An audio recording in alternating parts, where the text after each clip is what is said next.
Buenos dias, Pothams. To my Passel that's been riding with us, what's up? To everyone that's new, welcome to the Passel.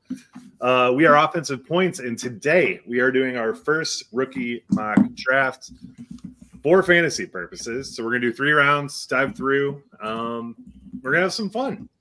Josh, Billy, what's up? I've been waiting for like a week to play that, and I'm really happy that I got to get the little let's start the show, because I feel like usually we just tell each other to fuck off, and it's a little nicer way to start. You know, I like to a little bit of razzing's great, but it's always great to start off on a positive foot. Taking it back to the good old days of the Chappelle Show. Or you're starting out with a nice curse right in the beginning of the episode too. I wanted everyone to know who we are as people. You're welcome. You're gonna get us flagged. I didn't say anything about. I am back, which is awesome. Mobile was really fun last week. You all actually did really well reading the notes from my just random scribblings, where I did not give very much explanation. I kind of just gave you a name, a little blurb, and then you all ran with it. And I actually think you all did quite well with those blurbs. We tried our best, man. So I wasn't Senior Bowl. Tell us everything. What's the craziest thing you saw? I mean, I'll skip over like the football side of stuff because I pretty much gave you all of that. I'll tell you this: there was quite a bit more buzz around this year's. There was way more media than there's been the past couple of years. I definitely think Penix is a superstar. That guy was impossible to get near. I will say we almost snagged a Michael Penix interview. He went to the bathroom, and I was like, "Hey, let's just stay right around the bathroom. We'll just catch him when he comes out. We'll just see if he wants." But then I was like, "Dude, that is kind of hella creepy to hang around the bathroom waiting for him to come out." And had he come out to urinal interview would have been an all-time great. Well, we could have done it, and I would have been a beginning of a new podcast series where we just meet players at urinals and we talk to them and see how that's going just for the duration of their pee.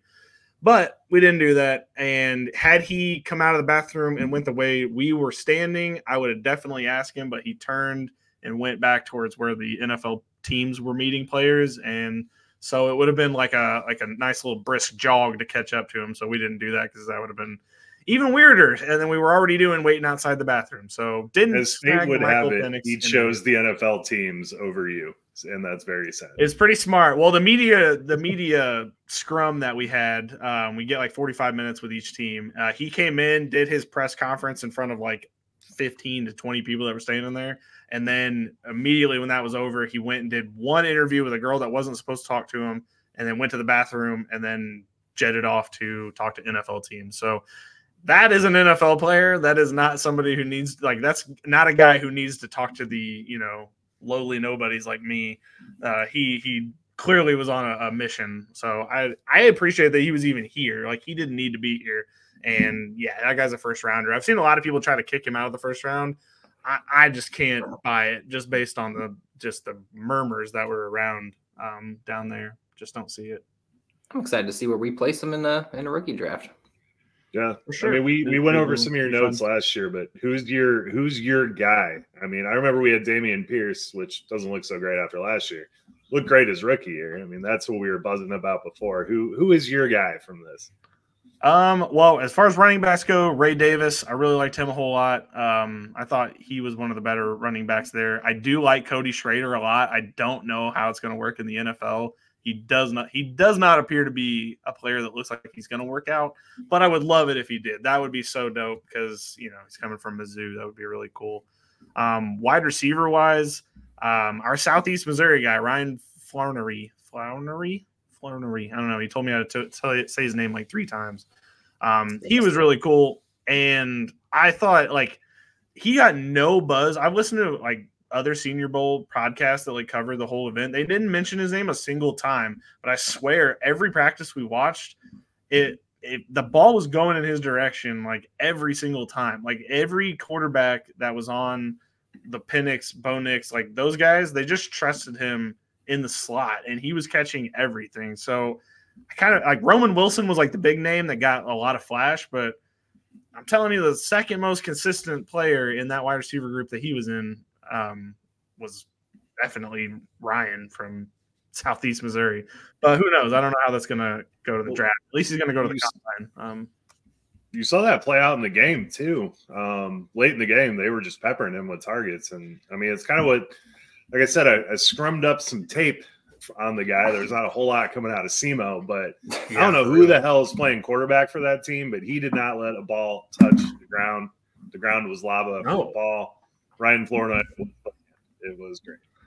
Well, he's just like a guy that, like, I'm not okay. This is already going to be outrageous, so I don't even want to say it, but I'm going to. But like, I just feel like this is how Puka Nacua was. Like, it had to have been this way where he's. I'm not saying he's going to be that, but like this had to be how he gained the similar trust, because every time they threw him something, he would catch it. It was a garbage duck ball, and he would still somehow catch it, get 4 or 5 yards, and that has to mean something. I don't know what it's going to mean long term. Who knows if he even gets drafted? But to me, he was the second best player on that team, and I have not heard a single person talk about him yet. And I don't know. Maybe because we went to school there, but like I don't know. I just feel like. There's a little bias for sure, but at the same time, like he looks great. Not notice, yeah, and the fact that he didn't portal out of there, which is kind of shocking. You think that if he knew he had. Were you wearing the SEMO polo for this interview? I was not. I did have a jacket. I did have a SEMO jacket. I wasn't wearing it for that day, but I did have that. Yeah, and he also listens to Kenny G before his games. That's his hype up music.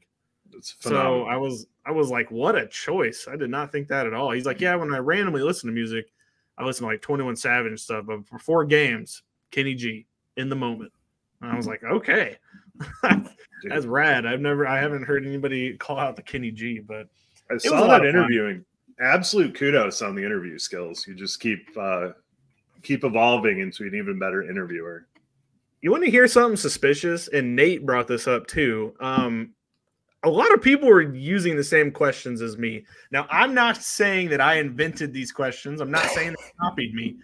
But damn, it was weird that like the wording of some people's questions and other interviews that I was watching from down there, they were almost verbatim saying what I was saying. So I'm like, I know you didn't watch my video and get that question. Like, how did you get the exact wording of how I was saying it?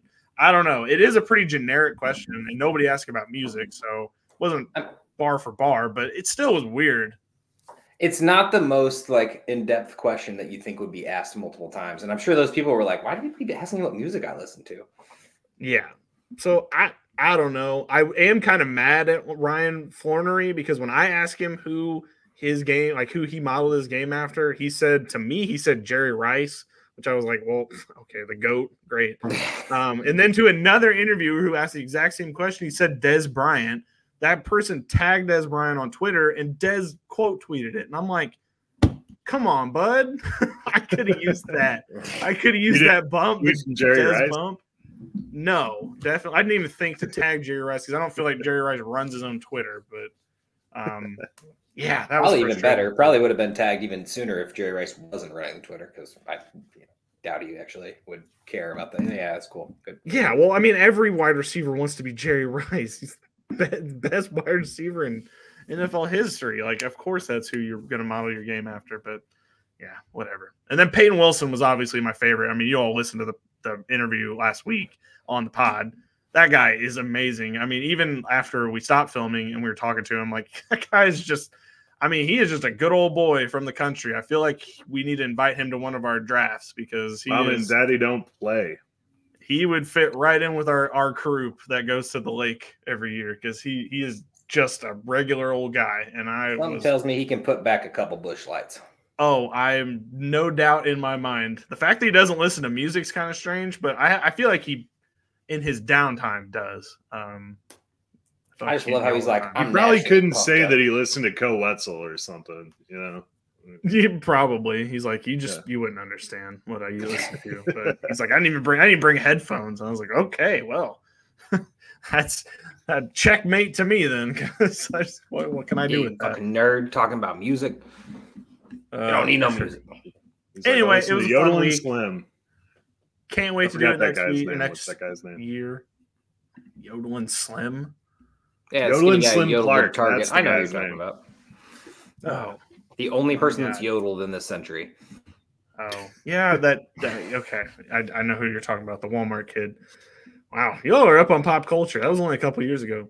Yeah, I mean, whatever. All right, I hope next year you all can make it. We'll see. Josh will be, adorned with a new baby, so that's probably not going to happen. But Joe, right around his birthday. For you. Okay. For sure. Well, we can have his birthday down in Mobile. It'd be a fun week. Anywho, sign my baby. Have the baby interview. It'll be, first couple years it'll be a little just eating the microphone. First couple years will be a little hard to understand, but we'll get there. All right. I just want to see you do an interview with like a Carlos bib from The Hangover. Oh, dude, 100% already got one of those, and I'm looking forward to wearing them. Just household chores. Just ask every player what their parenting advice is. Yeah, I have no idea what I'm doing here. How do you do this? Do you want to help my baby? How often do you feed this thing? Can you babysit? And where can I put you down for?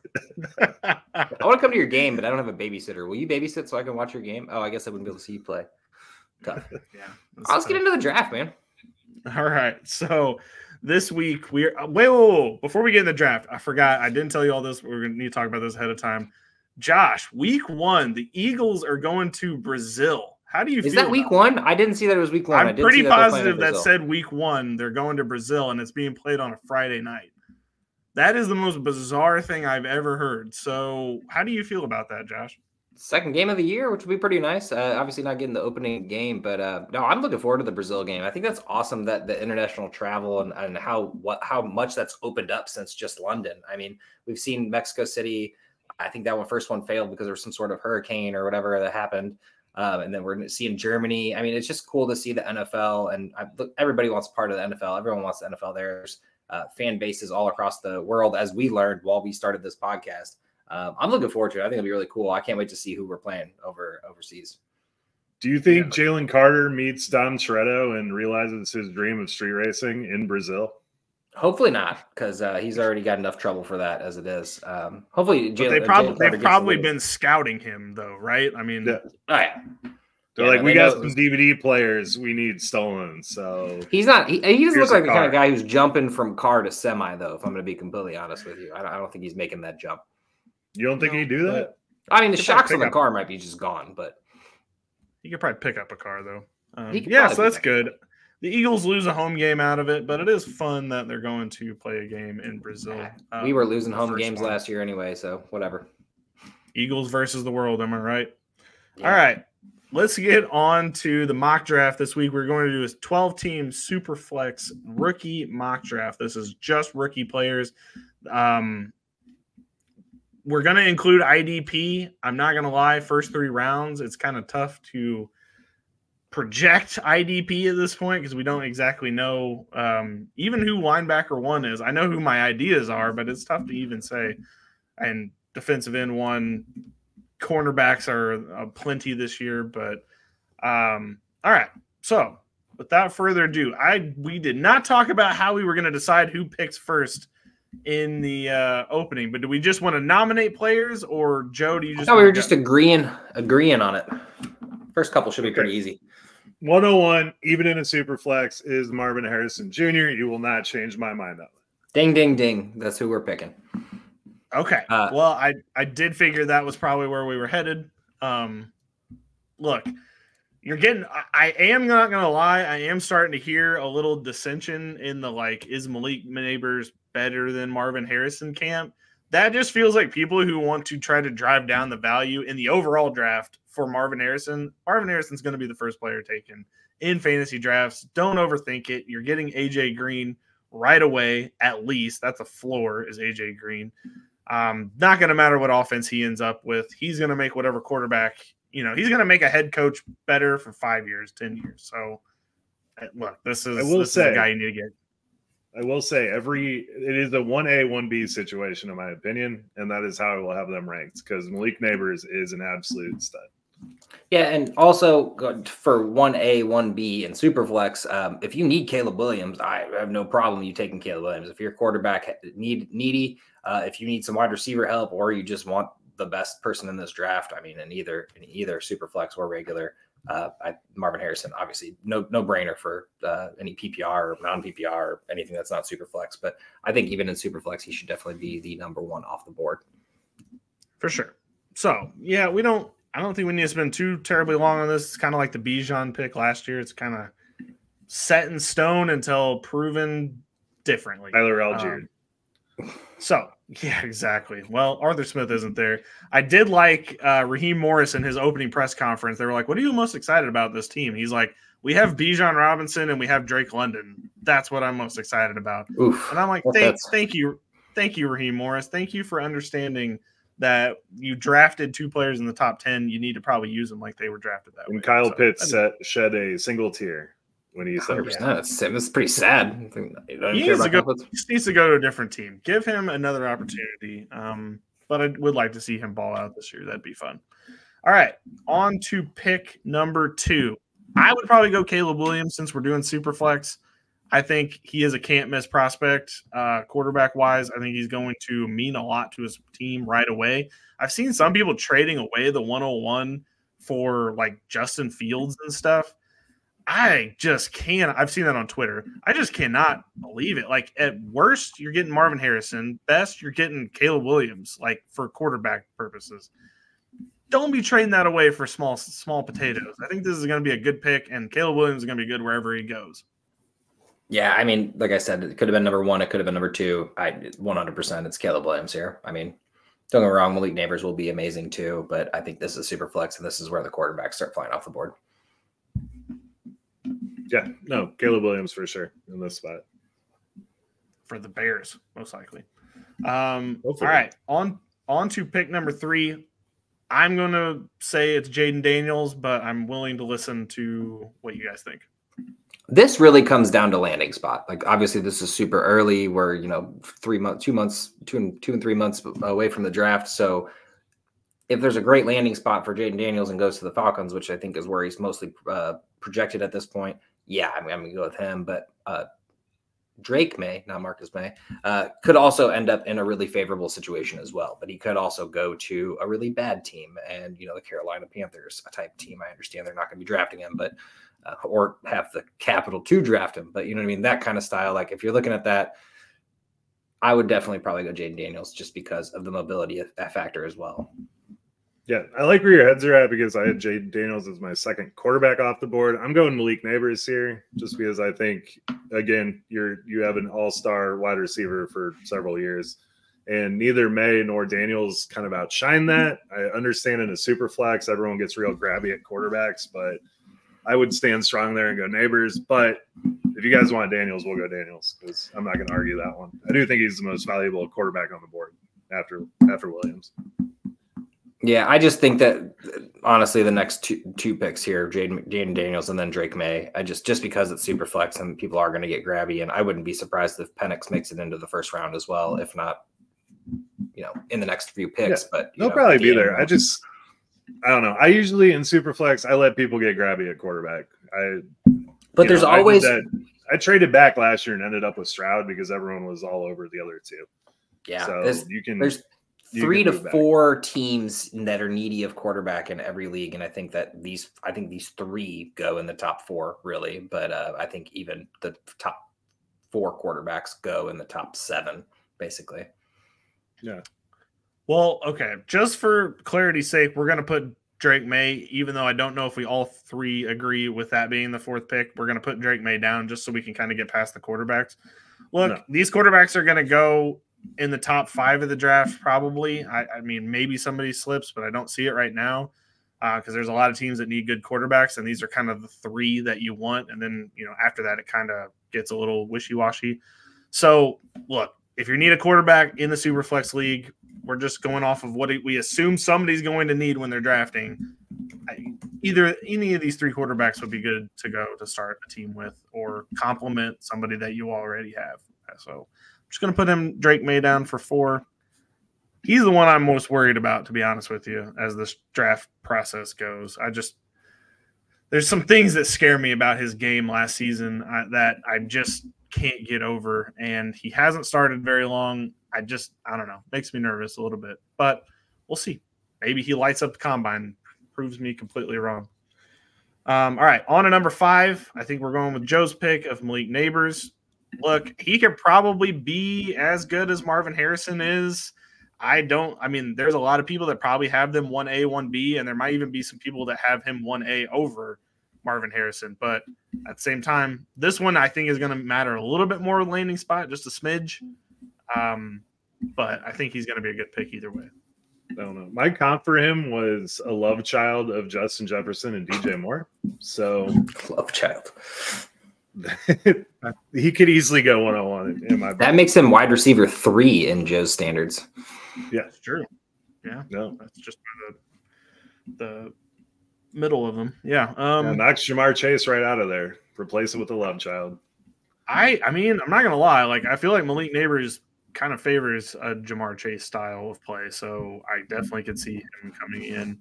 But again, like Jamar Chase, if you put him on a seriously bad team, Bengals just happen to have the number 5 pick that year. Don't know what that looks like, so we'll see. I think it's so. Well, we're Neighbors should be that Harrison goes to the Cardinals, right? That's kind of Yes. Cardinals or Patriots. one of those two for sure. So landing spot doesn't matter there at all, because I'm not sold on Kyler Murray. I know everyone. I think he's good. I don't know if that team's going to be good. Marvin Harrison, it does not matter where he goes. He's going to be relevant wide receiver 1 on a team right away.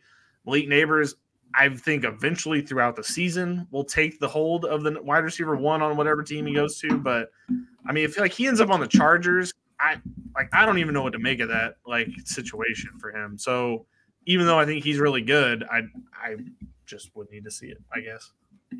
Yeah, I feel like the thing about Neighbors is he'll probably have a better landing spot. So that's what helps out. I don't think he really goes. Giants, I guess Patriots could be in the cards there. So I assume Patriots will probably go quarterback though. So Giants is looking more likely.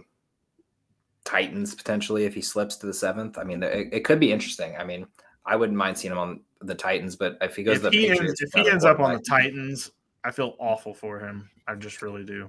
I don't want to see that. I'm not saying the Titans are going to be great next year, but I think that they figure some things out with a new wide receiver. That is, without a new wide receiver, they do not figure. I hope. I just saw what they did with DeAndre Hopkins, who I give you is on the way down, but he should not have been as bad. That wasn't Hopkins' fault. That was not Hopkins' fault for sure. Well, I get it. You're going to put a rookie in that situation. I can't even imagine. What we saw flashes of Levis. Levis wasn't ready. We knew that whenever we were going into the year. Levis had some flashes though. There was some positive signs. Obviously, it's not going to be Tannehill probably next year, but I think there's a chance. So, well, hopefully they don't sign Russell Wilson. That is a bear trap waiting to snap on somebody's leg. So I'm hoping it's not Tennessee that falls. Glad my team doesn't want a quarterback right now. Oh, thank God. I think it's going to be the Giants. I just have this sneaking suspicion that the Giants are going to be the one that falls for the Russell Wilson bear trap. They seem like anyway. It. We'll get into that because free agency is a coming. All right, number 6. I'm thinking Rome, but I will. Joe, do you have a different opinion? No, it's Rome. Yeah, it's Rome, man. The jump that he made, obviously Penix also had a bit of a jump too, but really if you look at Penix's numbers and stats, it looked just about the same. Rome took the lead and was the lead wide receiver on this team and a big reason they made it to the national championship game. So looking forward to seeing Rome.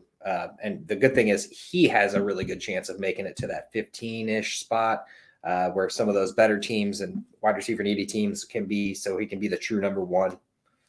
If he makes it past Joe's Bears, I'm going to be pissed. I'm just saying. That's fair. Somebody better take hhim before the Bears, because the Bears with Caleb Williams, Rome Odunze, DJ Moore, Cole Kmet, that stable of running backs, that could be a good offense next season already, ready to go. So I hope the Bears do it, but I don't know. Yeah, Bears make me question some things sometimes, Joe. Oh yeah, they make me question some things too. I'm hoping that Rome works out awesome at the combine and somehow jumps ahead of Neighbors, and then we can get Neighbors. But I like Rome. Well, that consolation prize. That's gonna be a tough Rome. Task, but yeah, I don't think this would happen, but I could see Rome slip into the Raiders potentially. It just all depends on combine and everything and how he plays out. But I think there's a lot more fish to fry and for some of those teams than prolific wide receiver. But Josh that's is just just my. trying I to guess kill that's all my my hope. Trey I just Tucker want him to shares, go to a man. good. I want him to go to a team where he's needed. Just trying to kill my Trey Tucker shares. I get it. It's true. I'm sorry. Okay. It's fine. On to number 7. I think this is kind of where the question marks start. You got a quarterback. You could go back for the Penix. Running backs, it is going to matter a lot where these guys end up. There's a lot of talk this season about a running back not going until the 3rd round of the draft. That hasn't happened since 2014. And that the first running back taken in that draft was Bishop Sankey. And we all know how that turned out. So there's a lot of buzz that this draft of running backs is going to have a similar trajectory to that, at least in the draft, not necessarily what they end up being, but where they get drafted.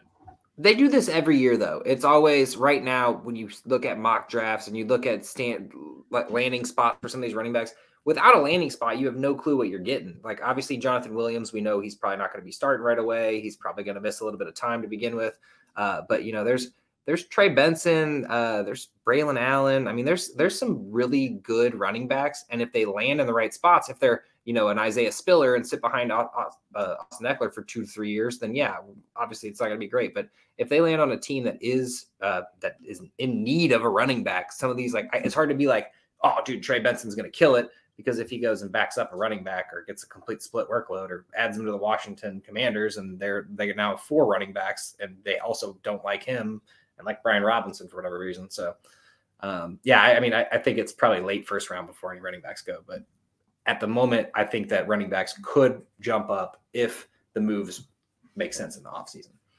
Really, I'm going to tell you why that's not going to happen, though, is because Blake Corum benched 30 reps of 225 while he was working out at Michigan.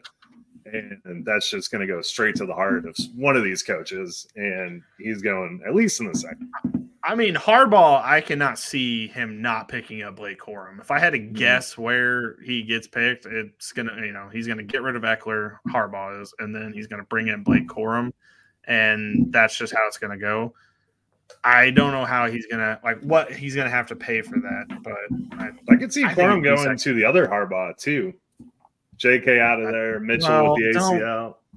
That would be a good landing spot for any of these guys, though. That's true, too. That could be. Or we could go wide receiver. We could go to the Troy Franklins or any of Joe's crushes or Brock Bowers. My crush here is Troy Franklin, but I do think that it is Bowers. I think you got to go Bowers here. I think people are jaded with the tight end situation. I mean, obviously Pitts had a good year his first year, but at the same time, we've seen the jaded, I drafted Pitts number 4 overall in a rookie draft and it has not played out for me. I don't think Bowers goes this early, especially in the super flex. I would have to vote Penix here because I have a feeling he's going to go to a team that is in need and coming off the championship, making it to the championship, I should say. I don't know. Is Brock Bowers higher ranked coming out than Kyle Pitts, in your opinion? Because I think he might be. I don't think so. I think he was, but I think so I guess it's like value wise, like Kyle Pitts got picked in the top 5. I don't think Brock Bowers is going to get picked in the top 10 right now. I mean, that can obviously change, but I don't know. I'm just getting the vibe that he's going to end up in the teens, which is still valuable. It's still going to go at top 10. My pick would be Troy Franklin. I'm with Joe. I think that would be my pick. I do not want to be the person to end up with Michael Penix. I enjoy watching him now, and my mind has definitely changed of him potentially not being a first-round quarterback. But, I feel better about having Troy Franklin on my team than I do Michael Penix. That's fine. I just think that it's a super flex and people are going to go with it. I've seen a lot of people mocking Brock to the Titans, which I could see. I mean, that's possible, but I just think that it's the same thing over and over again, man. It's like, just don't overpay. Yeah, no. I think he needs to end up in Cincinnati. They should have gone with a tight end last year, and they didn't. And I think they need to. This year, they need to fix that mistake and get a tight end on that team. Sorry, can't do this another year where they're just patching that position together, because that is what Cincinnati felt like they needed all last season, to be honest, is a big-bodied guy like that. All right, on to number 8. I guess we'll go Michael Penix here. Quarterbacks are the name of the game. Josh, this is just my thing is it's the last one. You know what I mean? That you're getting at a early round. I don't see him making it very far. Obviously, it jumps off after this, drops off a bit, and of course, Bo Nix and JJ. I really want Bowers somewhere. Here. Not gonna lie. I just think once we get into our rookie drafts, I'll unfortunately be right. I agree. I think you could grab Bowers here, especially if you're in need. It all depends on team need at any given point. But the thing is this is super flex and quarter anyone who's at the 6th pick or 7th pick and is able to grab one of the top 4 quarterbacks is going to do it. That's fine. I'm saying my personal rankings. I'm not trying to project what some idiots in a basement are going to do. I'm saying what I would actually do. I'm trying to get accurate standings, Joe. Accurate standings. We're trying to help the people out to get an idea of what these rookie drafts are going to look like. And I'm not in a basement. You're in a basement, bud. I am in a basement. Don't pick Michael Penix at the 1.08 if you are an idiot, or unless you want to be an idiot in a basement. So, all right, on the 9th pick, we are going to pick Brock Bowers. He's a first-round tight end. You may get one more first-round tight ends, depending on where Jatavian Sanders ends up in the actual draft. But as far as our rookie draft goes, Brock Bowers, first-round tight end. We'll just go ahead and lock that one down. Can we just say the next 3 picks are Bo Nix, J.J. McCarthy, and Spencer Rattler, just so we can definitely not. Don't even get me started on Spencer Rattler. No, I think we can go ahead and say the next 3 picks are Coleman, Thomas, and Franklin. I mean, in whatever order you want them to be. We already took Franklin. We took Franklin at 7. My apologies. We don't have this written down in front of me over here. Yeah, I'm glad I'm writing this down so we don't get confused. And everybody listening out there, hopefully you're not confused. We will go over the first round after we get done with it, but we have 3 picks left. All right. I do feel like we should sneak a running back in here. I do think, honestly, in actual drafts, people that aren't paying attention to anything at all are just going to be like, well, who was the first running back drafted? And they're just going to take him. Yep. Personally, I have Braylon Allen as the first running back taken, but you all might be differently. I've heard 5 different first running back takens. So I'm all over the place with this pick. Corum's the one I'm looking most at, and it's just because of his, strength and overall. I mean, he's the one who looks like he can handle a 3-down workload, and I like the other ones. Don't get me wrong, look flashy, and we look like we can get something. But Corum, to me, and then not to mention coming off the championship, I think he'll be the most highly touted, just naturally. So, Joe, yeah, I'm starting to get more excited about this running back group the more that I kind of dig into it a little bit more. Jonathan Brooks is still my highest rated guy. I know with the injury, but we are doing a dynasty draft here. I would try to get him on my team, especially, if you have a later pick, you're probably solid. I mean, you probably made it pretty deep into the playoffs in the first round. So getting him on your team, he didn't play behind Bijan. Well, he actually did play more than you would think he would behind Bijan and Roshan. But once they were out of there, he really showed what he can do. So I think as far as talent goes, he's the best in class. Oh, 100%. I would most likely have Jonathan Brooks, but I just think draft-wise, you're not getting him for the first 8 weeks, 6 weeks. I'm going with you, Joe. I think Jonathan Brooks, that's a good point. I do think even though you're not going to be getting him for the first 8 weeks this season, what he's going to be able to do eventually when he comes back is value-wise still worth the first-round pick. Now, I do understand that unless you're in a dynasty league with a bunch of guys that actually pay attention to stuff, seeing the IR or O next to his name when you're drafting him in your rookie drafts is going to suck. And that is going to be a hard sell for some people because they're going to be like, oh, he's out 8 weeks. Well, I'm not taking him. I think that's going to be a big mistake that a lot of people fall into when you're just giving up a good player that's going to mean something on your team eventually. I think he will be the best in the future. In general, though, I think he'll be the best in the future, but it's going to be tough. It's going to be a tough. I don't think he's going to be the first running back off the board. It's going to be whoever gets drafted first, like you said.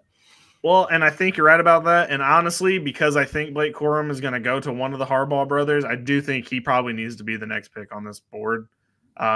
Just because of the opportunity he's going to get. I think that's 95% of fantasy is what opportunity you get, and he's going to get drafted to a team that's going to use him and want him on their team. So, yeah, actually, I think Blake Corum would be a great 11th pick in the first round. Yeah, and I think a lot of people are putting running backs into the second, like pretty mid-second round almost. So, and these other wide receivers, it's all going to depend on landing spot. But, yeah, there's going to be a violent run of wide receivers in this second round. I can already predict. But to close out the first round, we have the 1.112. It's the person who won their championship. What piece should they add to their team? A running back, a wide receiver? It's got to be one of those. I think if you had, if you have both these Jonathan Brooks and Corum coming off the board, you're not reaching on this running back unless you need him. More than likely, you probably had pretty good running backs, or you had Raheem Mostert, which of course Barron said was the real MVP of last year's fantasy season. But I would have to say that it's a wide receiver here. Yeah, you kind of pick your poison here. I love Brian Thomas. I do have him ranked ahead of Keon Coleman. I really like A.D. Mitchell too. He's kind of up there. I think it's one of those three guys. I'd be fine with whatever you guys go with. I think right now I'd lean Brian Thomas, but I think we'll go make Brian the Thomas argument as well. I'm warming up on Keon Coleman. I was way off on him, then off of him, then I'm kind of in the middle now. Well, I think Brian Thomas, like the best thing you could say is like, you know how hard it is to splash on a team with Malik Neighbors on it, and he did that. So like that should show you how this guy's game is and how well he's going to come off in this draft. I think he's going to end up in the first round. I do think it's kind of iffy right now, but I think as we get closer to the actual draft, I think he's going to be solidified in that, back half of the teens, early 20s. I do think he will be in there, and he's going to be a useful piece. The problem, he's got a boring-ass name. He does have a boring name. That is the problem. You are not excited. I see a lot of like Chris Godwin in Brian Thomas. 1,000%. If you watch the film, you're like, holy bleep, who's that guy? But like, if you just read the name on the little boring ass name, you're like, Brian Thomas? Who the hell am I taking? Like, what? Like, yeah, it's kind of sounds like a paralegal from Boston, to be completely honest with you. But yeah, well, at least he splashed a little junior in there, just so a little something. He can be BTJ. That's not great either. I don't know. We'll have to come up with a nickname for him. We got to make it more fun. All right, that is the end of the first round. I will quickly read over that. We have at the first pick Marvin Harrison Jr., number 2 Caleb Williams, 3 Jaden Daniels, 4 Drake May, 5 Malik Neighbors, 6 Rome Odunze, 7 Troy Franklin, 8 Michael Penix Jr., 9 Brock Bowers, 10 Jonathan Brooks, 11 Blake Corum, and number 12, ending out the first round, is Brian Thomas.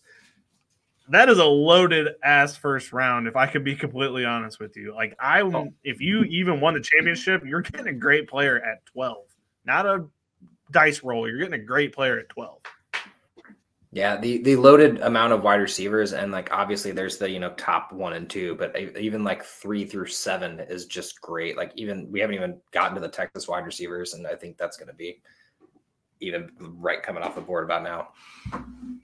Yeah, I'm upset I don't have any first round picks this year. Yeah, it is. Well, any of my leagues. You always say that, and then you end up with 2. I don't understand how you do it. I don't know. It's all about making those deals, baby. It's just like, wait, Joe's on the clock. How the hell did that happen? Like that is I need to do like a Tony classic Robbins Joe Dynasty. I brought up Tony Robbins twice in the past 2 weeks on this show, by the way. But I need to do like a lecture series up there about trading in fantasy football. Hey, you helped me. I gave away my entire future in fantasy. I'm a first round pick for like 3 years now, and helped me win a championship. So, Joe, I cannot complain. Your strategy does work. I will preach it from the mountaintops. All right, on to 2.01. I think we're going back to the wide receiver pool. Personally, I didn't love his week at the Senior Bowl, but my personal favorite is Xavier Legette. I just don't see how a guy with that body doesn't work. I understand that not a lot of people are going to like him, and I know he didn't have a great week, but I don't know.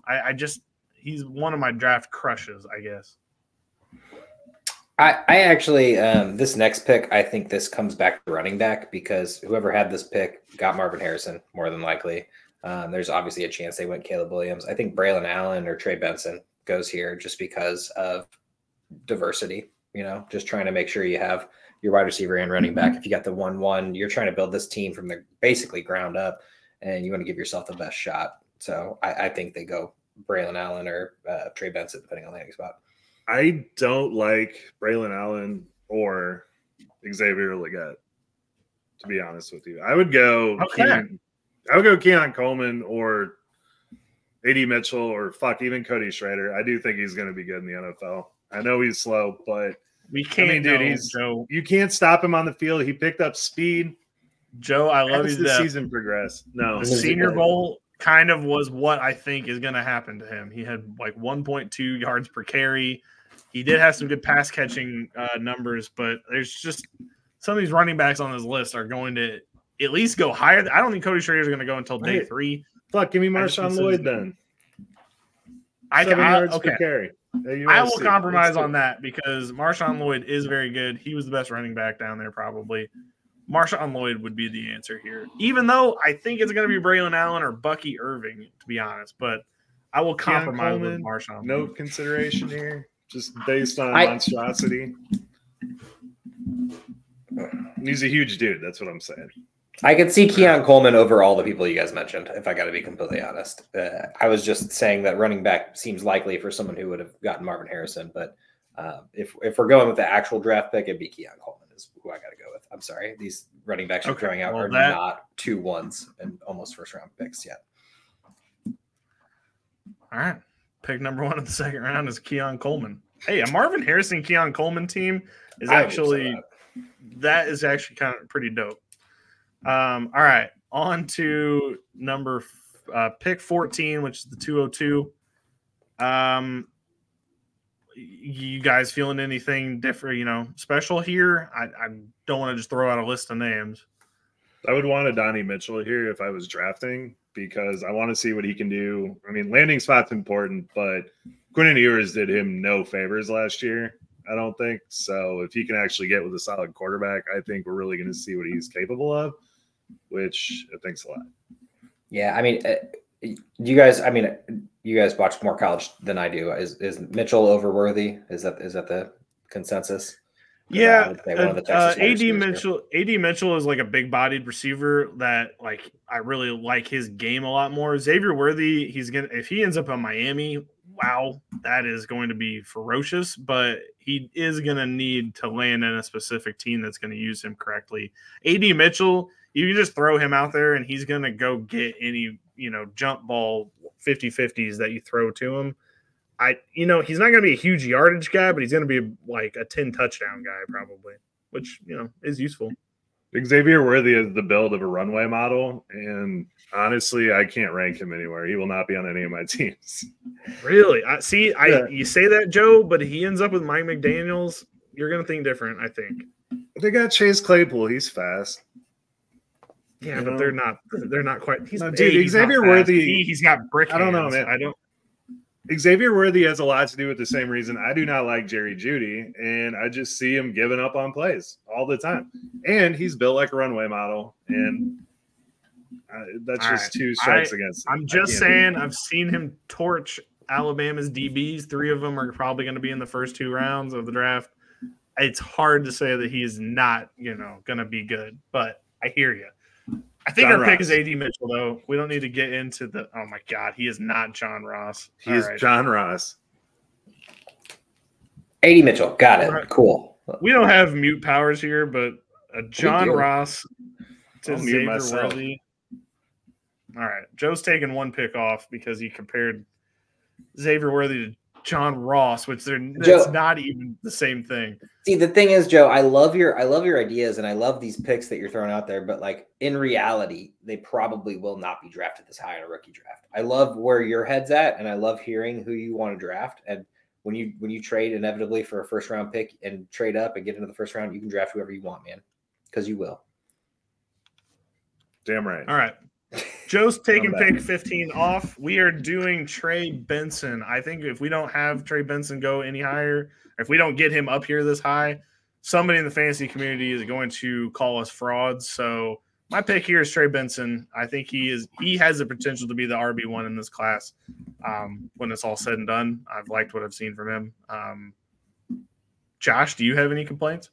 No, I actually don't. I'm pretty mixed on Braylon Allen and Trey Benson. I think they both it just depends on where they land. I think they both have tangibles that can fit on the right team. I like how big Braylon Allen is, and I think that there's a chance that he actually ends up being the number one as well in the draft, that is, not in rookie drafts. Yeah, I do like the Braylon Allen. He's coming from Wisconsin, which, they have a crazy good lineage of running backs that come from there. The only thing I didn't love about him this year is he kind of split his workload after getting a huge workload last season. This season, he did not get the same amount, which was what the hell is happening here? But, at the same time, he is still a big bruising running back. Yes, Joe? You can come back. Coming off mute for this one. Didn't he have that injury that he was coming back from? Wouldn't that be but they never came out and said that's why they're limiting his workload. You could say that, but at the same time, his backup was showing a lot for that team as well. Did he have a split backup? It wasn't a solo guy, really, right? Something like that. Mordecai or something like that, because I always remember. Yeah, it actually is Mordecai. That's a quarterback. I'm pretty positive. Oh, is it? That was the quarterback for. Okay. I don't know. I don't know the name off the top of my head of who the Wisconsin backup running back is. But okay, that's my bad because I honestly did not know. But I remember the name Mordecai while watching Wisconsin. You should be proud of me. I appreciate you getting back in here, Josh. Trying with the names. I love it. At least I pronounce it. All right, Joe. Back off of mute. Who do you want for pick 16? And it better be a reasonable name or we're kicking you back out for round 2. I don't know, man. I really like Marshawn Lloyd. I'd go him here.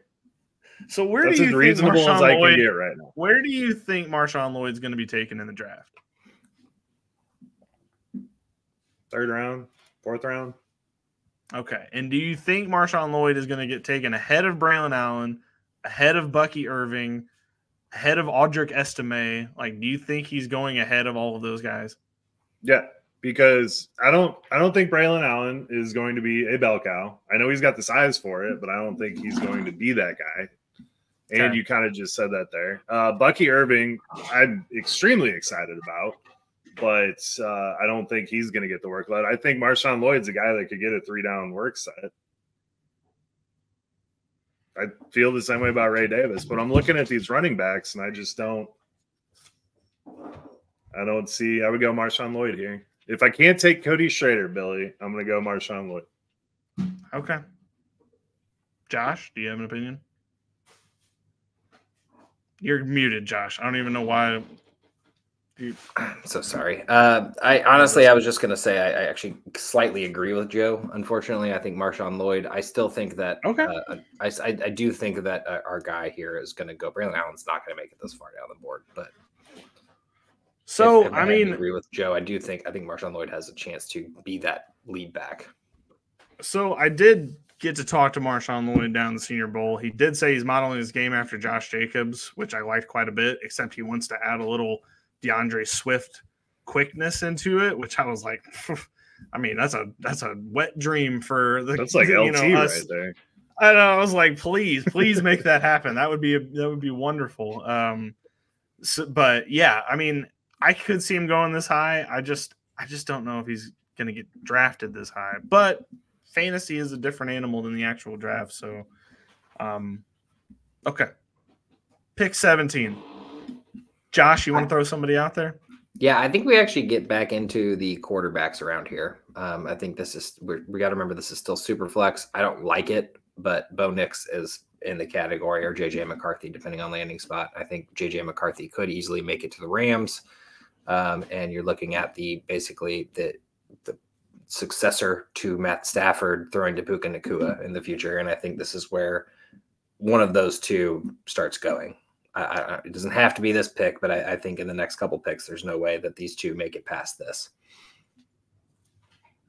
No, Josh, I'm with you, man. And I mean, I like what Bo Nix showed at the Senior Bowl. He was deadly in the red zone. I mean, he might be the first quarterback that's useless between the 20s, but he's a red zone quarterback. That's usually a running back trait. But I'll go Bo Nix here. Okay. Yeah. I mean, we can definitely take Bo Nix.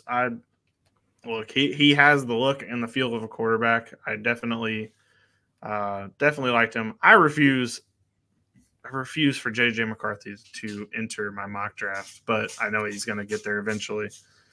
All right.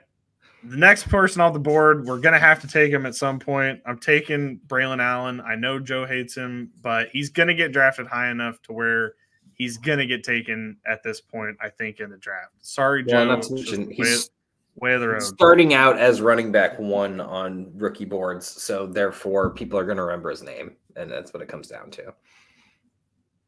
It might not be you taking him, Joe. He's coming from Wisconsin. A lot of people like that. I was just saying higher, I'm not cool with. This spot, I'm cool with, because you got to start taking shots on these running backs in the second round. Yeah, this is where the running backs kind of what we're doing here. I think we actually get back to the wide receiver room at this point.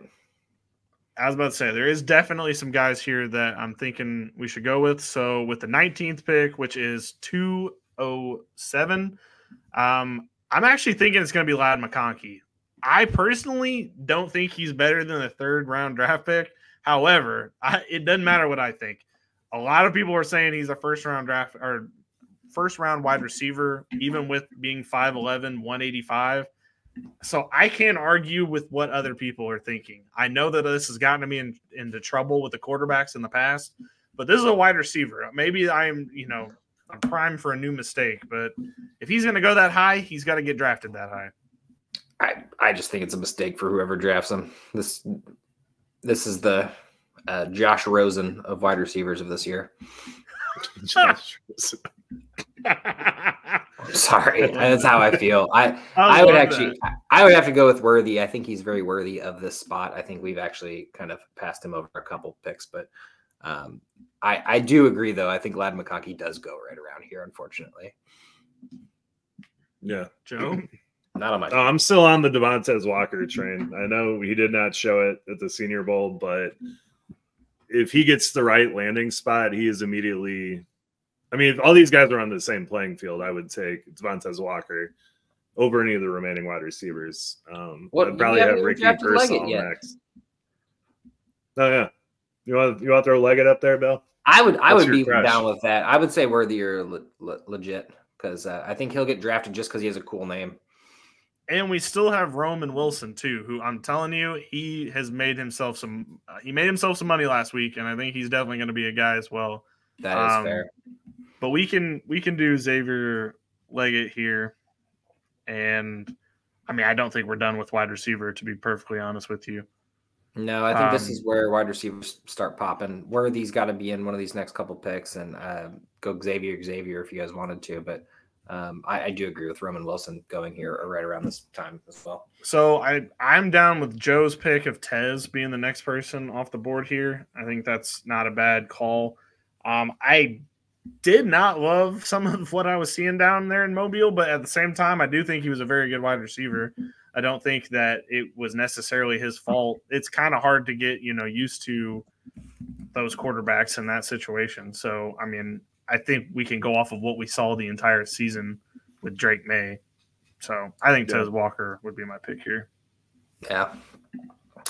Also, I mean, this is right in the prime spot where the first IDP person goes off the board, 2-7, 2-8.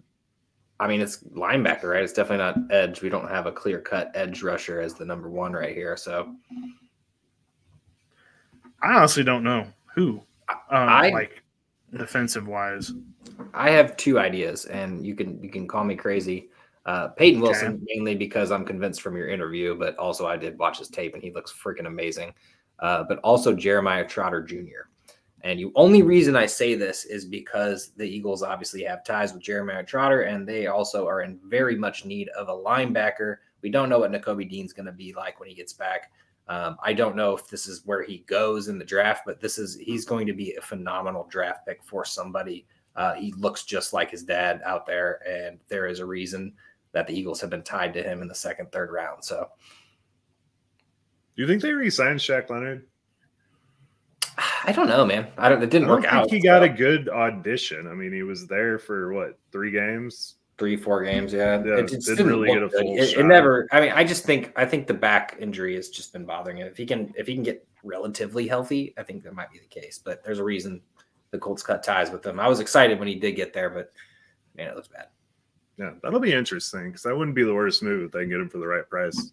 Or as a rotational piece. I mean, say you get a rookie, you got Dean and him all splitting reps. Morrow might still be there. I mean, he looked fine. Honestly, he's the best linebacker the Eagles had, but. No, I have this feeling Trotter is going to be pretty damn good, and it might just be nepotism on my part, but then Peyton Wilson as well. Just have it. Joe, of those 2 linebackers, which one would you take first? I'd go Wilson because he holds like every record at NC State, but he is not my number 1 IDP player. Who do you got? Cooper DeJean from Iowa, man. Mel Kiper did a thing with him switching over to safety, and it makes a ton of sense to me if he were able to do it. He's an athletic freak of nature, and I would love to see him end up on the Eagles. The only reason I'm going to push back is I really don't think they're going to switch him over. I don't think Cooper DeJean wants to switch over. Should he? Sure. Could he do safety? For sure. But I don't think they're going to switch him over. Now, could they use him as a hybrid situation where they use him as a safety who can also cover? Slot receiver, yeah. Yeah, could they do you that? Could do like a Jalen Ramsey, Minka Fitzpatrick type thing. That's probably what it is, probably. Even at this point, with Cooper DeJean, I do agree he's going to be a freak athlete, and whatever team gets him, they're going to be lucky to have him. But my biggest thing is the safety's not the number 1 pick in the rookie draft.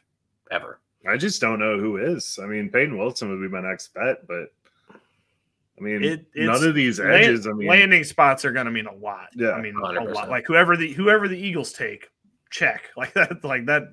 It's going to matter. Like what position do they need? Check. Like yeah, exactly. It's like okay, well they needed that, so they got it, and that's who is going to matter now. So like especially like Arizona, I know they're going to need some players as well. I'd be okay with putting Peyton Wilson here, or at least in the next couple picks. Well, we're putting Peyton Wilson down at the 209. All right, 210. I think we're going back to the wide receiver pool. It's got to be either Ladd McConkey or Xavier Worthy. I don't think we can let either of these guys pass much longer. I think we put him at 10 and 11. Okay. In whatever order you prefer.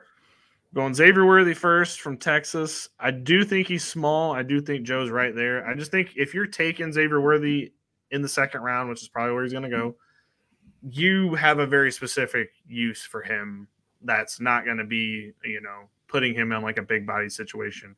Now, I won't lie. They did have against Oklahoma. I just know because I happened to watch the game, but they had Worthy on like a goal line slant package, and he just got immediately annihilated by a linebacker. So he is going to have to bulk up. It is matters how tiny he is. And then 23, his equally small brother, Ladd McConkey, could barely get close enough to him at the Senior Bowl to talk to him because he was one of the like stars of the week. So I do think his stock is just going up and going up. I will say, looking at his stats, I don't think we've ever had a wide receiver that could go in the first round of the draft that's never had an 800-yard season in college. I went back the last like 10 years. Nobody. There's not a single one player, even the busts, that had a less than 800-yard season in college. So I don't know what to make of it, but that definitely scares me a little bit, just a smidge. I know it's injury related, but still, it scares me just a smidge, just a touch, just a touch. All right, on to the last pick in the second round, pick 24. Running back, or we could listen to a JJ McCarthy, even though I don't think he belongs in the mock draft. I'm putting Ray Davis down here. Ray Davis is my pick. since you won't let me have Cody Schrader. Or this guy got not Troy Franklin, sorry, Brian Thomas, and then Ray Davis, and I think the champion of the league is making some good draft picks at this point. Yeah, definitely Eaton. I definitely think there's some great running backs left on the board that are going to go higher than some of the people we've taken, but that's what the third round's for. So let me recap the second round real quick. So with the first pick in the second round, they took Keon Coleman. Second pick, A.D. Mitchell. Third pick, Trey Benson. Fourth pick, Marshawn Lloyd. Fifth pick, Bo Nix. Sixth pick, Braylon Allen. Seventh was Xavier Leggett. Eighth was Tez Walker. Ninth, Peyton Wilson, first IDP player. 10th was Xavier Worthy. 11th was Ladd McConkey. And the last pick in the second round was Ray Davis from Kentucky. All right. Got one more round to go. I understand that we're probably, getting to some names that we don't, you guys might not have fully researched already, but, we can make this sort of quick. First pick in the second round, I would like to take Bucky Irving from Oregon. I think he's going to go higher than some of the, at least drafted wise, higher than some of these guys. I really liked his flash a lot. He's not exactly the most powerful guy, but I do love his speed and quickness and his ability to get in and out of breaks. I think he's going to be a really good running back. I don't think he's going to be a full-time 3-down guy, but he's going to be very useful in his specialist role. I'll give you that one. And I just like that we have a Bucky. I know it's like a nickname or it's like his, name that he goes by, but it's like Tony it's Hawk, like having a you Bucky. always had to be Bucky Lassick. That was the guy on Tony Hawk. That guy. That. All right. Second pick in the third round. I think we got to get an edge rusher in here. Someone's going to eventually. I'll go Jared Verse. I think it's Jared Verse. If we're gonna take one, it's gonna be Jared Verse. I like Chop Robinson though too. I mean, I just name value. I know. I maybe it's the name value, but honestly, I've heard so much great things about what. The only thing that scares me about Chop Robinson is I feel like it's a Trayvon Walker situation where like he is hella useful whenever they need his specific thing, but I don't think he's gonna be on the field every single situation. I do think he's a situation-based player. Doesn't mean he's not going to be good. Doesn't mean he's not going to be very, very productive at that. It kind of makes me a little nervous about Chop, but eventually he's going to get drafted in this, and he's going to be a first-round pick because what he is good at, he is very, very good at. So I just think he relies on speed a lot, being a little bit more undersized. I don't know for IDP if it's going to work out, but I see a Micah Parsons coming out of him, and I'm not trying to comp. I'm just saying someone who we saw. Oh yeah, he was a good linebacker or whatever, and then I know he's an edge rusher already, but I just feel like it's going to be one of those things where it's like, holy shit, how did we not see this coming? I know he's just a fast guy. I mean, you could compare him to Nolan Smith as well, who hasn't done much, but obviously hasn't played a full season either. So I will give you that one. Just a guy. Good point, Josh. All right. Third pick in the third round. I'm thinking Roman Wilson. I can listen. You still have Roman Wilson on the board? Absolutely. Roman Wilson's still available. That puts this person with Jaden Daniels, Trey Benson, and Roman Wilson. I would walk out of that draft very, very happy. And I'm sure we're going to be wrong about those guys in that order. But fun stuff. Can I have Cody Schrader here? Please. Oh my God, Joe! Yes, we'll put. You know what? You can put Cody Schrader here. I am excited to see a Mizzou running back do something in the NFL. But if you're wrong, Joe, we'll make you take a shot of Fireball. Okay. All right, Joe. Here is the bet. Cody Schrader does not. Well, shit. He can rig this. I was going to say he's not going to get taken before the fourth round in our Dynasty League draft for rookie. I disagree. But a lot of us are from Missouri. Billy, I have 0 picks until I'm telling you, he's going to be like, well, I know, but you'll trade up just to not make this bet happen. That is true. I'm just saying, Cody Schrader is not going to get drafted before 7 or 8 running backs at least. I mean, that's a mistake. That is an absolute mistake. I mean, is your bias showing? That's my question. Drafting up. What? How would I be biased? Not you. I'm talking about Joe. Billy, I'm on your side for once. God damn. I guess you're just not. I don't understand what any of these other dudes have shown you guys that Cody Schrader has not shown you. Aldrich Estime was a very good running back last year. Jalen Wright, really underrated out of Tennessee. Like, I do think those guys are definitely going to get drafted before him.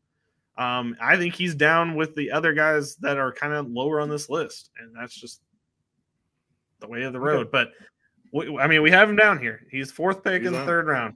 I think Frank Gore Jr. right here. I do think he'll get drafted just based on just name because of his alone. name. I'm just yeah. But no, honestly, I think Corey Schrader or Cody Schrader. I think end of third round. Not yet, Joe. Like, can we get a couple picks in first? Mid-second, at least. I put Cody Schrader down mid-third. We'll do him fourth pick, third round. All right, fifth pick, third round. I think we go back to Washington and we take Jalen McMillan. He had just as good of not just as good of a season as Rome Odunze, but he was the Robin to Rome Odunze's Batman. And I do think whatever system he gets into, he's going to immediately be able to be a wide receiver 2 and make some decent numbers year 1. Fair enough. Okay. At what point do we put Jatavian Sanders in there? The only other tight end that should be drafted. I think we can start having the conversation now. So Jatavian Sanders is probably going to get drafted in the back end of the first round or the very early in the second round. Very productive receiver or tight end out of Texas. He's got really good pass blocking too. That's another thing I'm not sure about Brock as far as pass. He is not exactly as big as a prototypical tight end Brock Bowers. So Jatavian Sanders kind of fills the mold a lot more. I mean, as far as like what his numbers are going to be in fantasy, I don't know. That's hard to predict, but I definitely think he could go in this spot. Does anybody have any objections to that? No, not really. All right. Pick 30, Jatavian Sanders. All right. Pick 31. Joe, is there anybody that we haven't gotten onto this board already that you have been sitting on? I just want to throw out 3 names, and we can kind of talk to them here. So Jalen Pope, Brendan Rice, and a guy that I just want to highlight is Malik Washington from Virginia. I do think he can make some serious noise here. Those are 3 names that I would throw out. So I like Polk and I like Washington more than I like Rice. I know he's got the nepotism factor, Brendan does. I would probably go Polk, honestly. It would be weird if Jalen McMillan and Polk went, kind of near each other, but I do think I like Polk's game. He has just the ability to get open, and I think it's Polk as well. I think we've slept on him enough at this point. My next pick is Jeremiah Trotter. There's no way he makes it out of the second round, not on the Philadelphia Eagles. And we all know that we need this. It's been a light IDP draft as it is. I understand we don't have much, but the second round is really what's going to determine these IDP guys jumping up.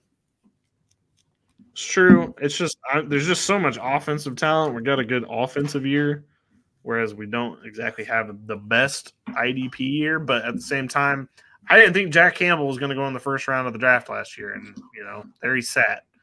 So definitely could see one of these guys making it up. We have 4 picks left, and there's like 10 people I want to get in here. So there's Ricky Pearsall was a name I should have thrown that out. Joe. Earlier. That was one. Yeah. That was definitely one of my next one was Ricky Pearsall. I mean, Joe said it last week. If you haven't gone and seen his one-handed catch, it was one of the craziest things. He was making those catches in Mobile. It's like he practices doing that. The only thing I don't love about those wide receivers is like they tend to like go for the one-handed catch. And I'm like, you don't need to do that. Like, it is fun to watch, and it is like a Sports Center top 10 play thing, but you don't have to do the one-handed. I feel like I'm getting way old. to get benched. That makes me feel old saying that, because I definitely would be like, I'm the one that put every social media about the OBJ catch back in the day. So I guess I can't really talk too much, but I do feel old saying like, just catch it with 2 hands. You are old. It's okay. I know. It makes me feel old saying that.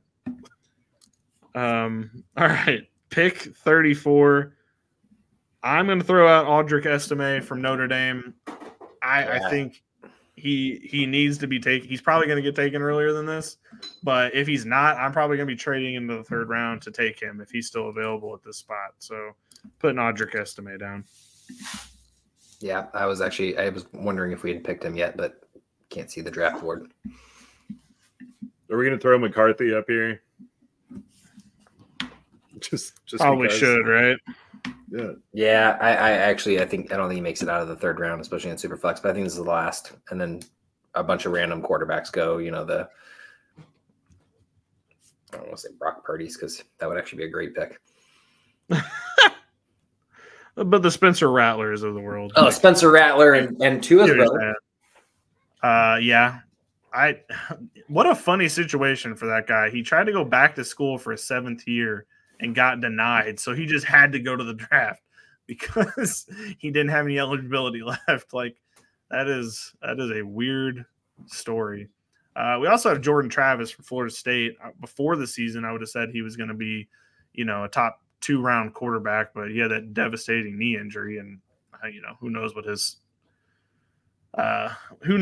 going to look like for the rest of his time. All right, with the last pick, I kind of want to give it to Jalen Wright from Tennessee, but I'm willing to listen to the group. Do you want to make it Cooper DeJean, Joe? I will say I wanted Cooper DeJean like 20 picks ago, but this is probably a 4th-round pick, but I want to mention him just because it's the end of the draft here. Jamari Thrash, I think that there's a chance that he actually ends up in a good spot just because of being a late-round pick, getting added to a team that really needs some receiver help and could make some splashes in the preseason. For sure. I do like that. Joe, I don't think he's going to go this high, but I'm giving you Cooper just so we can end this podcast on a good point. Thanks, friend. All right. Just to wrap up the third round, with the first pick in the third round was Bucky Irving. Second pick, Jared Verse. Third pick, Roman Wilson. Fourth pick, Cody Schrader, out of nowhere. Fifth pick, Jalen McMillan. Sixth pick, Jatavian Sanders. Seventh pick, Jalen Polk. Eighth pick, Jeremiah Trotter. Ninth pick, Ricky Parasol. 10th pick, Audric Estime. 11th pick was J.J. McCarthy, and 12th was Cooper DeJean. There is still a lot of good talent on the board, everyone out there who is listening. Believe me, even if you have a 4th-round pick, you're still going to get like a Jacob Cowing. You're still going to get, Johnny Wilson, 6'7" receiver out of Florida State. Taj Washington from USC. He was the lesser-known USC wide receiver. Jamari Thrash, Baby McCaffrey, Jermaine Burton, Jace McClellan, another Alabama running back. Like there's just a lot of good players still available. And then that's not even to mention like all the IDP names that will be going off. You got Dallas Turner, Braylon Trice, Chop Robinson, Chris Braswell, Tommy Eichenberg, Junior Colson, Edrin Cooper.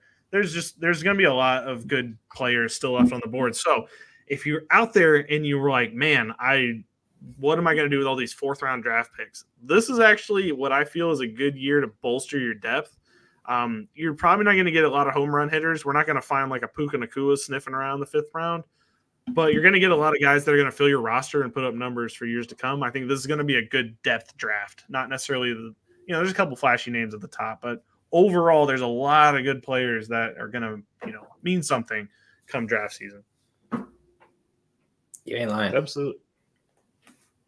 I don't know. I'm having when I was ranking the IDPs, this is just a question I want to throw out to you guys. So there were 2 edges that I thought were it didn't really depend on landing spot, and that was Jared Verse and Braylon Trice.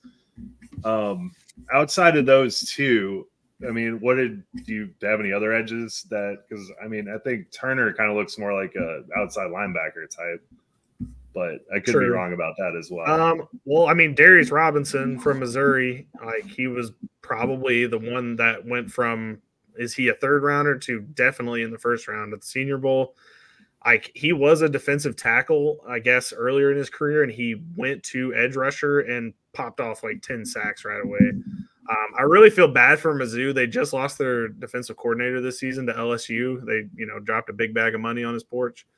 But they're going to put out such a good Missouri defensive draft class this year. There's a lot of good names on this list. And Darius Robinson's probably the headliner of that group. I think he's going to mean something. I think Leitu Latu, I do not know how to pronounce his name. I've seen him mocked in the top 10 multiple times, actually to your Bears in a couple of places. I think that could be a great partner for Montez Sweat for years to come as well, if that is the route they go. So I think wherever he goes, it's going to be a top. I think he has the chance to be one of those, elite edge rushers, but, not in year one, more like year two. Yeah. So there is one fascinating name I want to mention, and I didn't really know he was going to do this until we were at the Senior Bowl, but James Williams from Miami is a hybrid safety linebacker, and he took snaps with both groups, but he was mainly with the linebackers the first 2 days, which is just very interesting because I feel like when you have these hybrid guys, they typically are like safeties that are like too small to play linebacker, but I think he is big enough to be a linebacker just straight away, who just happens to also have extremely good coverage skills. And I don't know, I feel like he lands in the right spot, the right coach who knows how to use something like that. I'm looking at you, D'Amico Ryans. If he ends up in a spot like that, man, that guy could make some noise. So I don't know. I feel like he's a good name to mention. We have him listed as a safety. I don't even know if he's going to be that by the time we get to the draft. Fair enough. Points, man. Because nobody's really been able to conquer that linebacker safety position, and if this is the case, then it could really change how things are played. I know. Jeremy Chin conquered it, and then they stole it from him. Yeah, I don't know what happened there. Everybody got burned by Chin, and the guy who went to Arizona that I can never remember his name. That killed everybody who had that hybrid role. No, not Collins. He's on New York. He's on New York. Oh, the Giant. Yeah. Dude, I thought he was Simmons. Isaiah Simmons. Isaiah Simmons. That's how shitty he was this year. Because that's about 2 years ago. That's the horror story of the hybrid safety linebacker guy. So I think James Williams is going to be better than that, but something to monitor as we go through draft season. Okay, that conquers our 3-round mock draft for rookies. I am glad we didn't do 4 rounds like we did last year because we would have delved into madness, I'm sure, by the end of that 4th round. But that is what – guys, before we get out of here, who are our Super Bowl picks? I don't know if everybody's going to listen to this in time. I hope they do. It's the Kansas City Chiefs. They're already bought and paid for by Taylor Swift and Roger Goodell. Right. Josh's Conspiracy Corner says the Chiefs. Joe. Usher is going to win the draft. Okay. Yeah. He already announced his tour after the Super Bowl, so I think he will be the real winner of this game. That's fair. I wonder who he's going to bring out friends-wise. I mean, he's got to bring out the guys from Luda and Lil Jon. Those guys got to come out. But I wonder who else he's going to bring. I think it's going to be the Chiefs as well. I think it's written in the stars. I think they're also, just because everything just lines up, I think they're going to win by 13 points because that's Taylor Swift's favorite number. So that is what I have a bet in for them to win by 13 points. It's like 11-1, so we'll see what happens. I just think San Francisco is a much better team than the Chiefs, so 100%. They would be my pick. But I want the same thing about the Ravens. Them too as well, but they won't. I thought the Ravens were a way better team than the Chiefs, and they just got spanked. So I don't know. It's written down in the script. It's just I like how whatever happens, if it's the Chiefs, it's a script. If it's the 49ers, Josh is going to hate that too because that means the NFC team won and it wasn't. No. I would be really happy. I want the 49ers to win. I was born in Oakland, so naturally the closest team that's to my hometown. But at the same time, I just don't think it will happen because that's fair. There's Usher actually really is the only one that can break the script. Well, okay, Joe, you say that, but listen to this. So I saw that there was a prop bet. I don't know if this was real or not. I did see the screenshot of the bet, so maybe. But there is a bet out there, 1,000 to 1. I think it might have been 10,000 to 1 that aliens infiltrate the Super Bowl and the game ends in a tie. How amazing would that be? That could definitely. Can you throw 20 on that for me? Here's the thing. Well, it's not on DraftKings, or I definitely would have bet it myself. That would be, if that happened, that would be the most scripted thing. I'd be like, you know what? What are the chances the aliens show up the day of the Super Bowl? Like, what are the odds of that? Some guy in a tinfoil hat in a trailer and outside of Vegas in the desert is just going to be like, I told you, honey. I told you we set for life. Yeah, that's for sure. Okay, well, we are going to get out of here. Letting everyone else out there know we will be off next week. Just going to take the week after the Super Bowl off, recoup. Josh will probably have a baby by then. Who knows? Me and Joe, although won't have a baby, we will, be enjoying our time off as well. And then we'll catch you on, I think it's 2/20. Man, I should have looked this up before I said this out loud. 2/21. We'll be back. Oh, and it's Valentine's Day. We're taking off. It's beautiful. Yeah, well, that was the other part. I was like, what are the odds that anybody wants to do a show on Valentine's Day? Because I know I don't. But I personally think Valentine's Day is a corporate Hallmark grab, but whatever. It's fine. What is the bet on aliens taking over Valentine's Day?